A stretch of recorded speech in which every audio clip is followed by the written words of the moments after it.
Beloved, do not be surprised at the fiery ordeal among you, which comes upon you for testing, as though some strange thing were happening to you. But to the degree that you share the sufferings of Christ, keep on rejoicing, so that also at the revelation of his glory you may rejoice with exultation. 1 Peter chapter 4, verses 12 through 13. On January 4th, 1968, Sergeant David Richard Simmons gallantly made the ultimate sacrifice in an ambush by hostile forces in Vietnam. Before his death, he had written in his diary, "Tonight, I feel danger, and the men around me feel danger.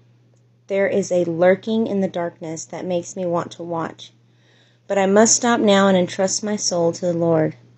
Tomorrow I will work harder to be ready. I must be ready. I am reminded that life must be a continual warfare against evil, that the Lord came into the world not to bring peace, but a sword. The true peace comes only after combat. I am reminded also that life is complex, and like this war, it's hard to tell the valuable from the worthless. But that is the challenge, to discern a difference and make a choice thus too on life after this conflict." This manual is a tribute to men like Sergeant Simmons, men who see that behind the physical conflict is a much more sinister and dangerous struggle, the invisible war. Our world is locked in a death struggle that we call the angelic conflict. Ephesians chapter 6, verse 10 through 18, 2 Corinthians chapter 10, verses 3 through 5. Whether we like it or not, we live on a battlefield, surrounded by two kinds of spiritual forces, the forces of good and the forces of evil.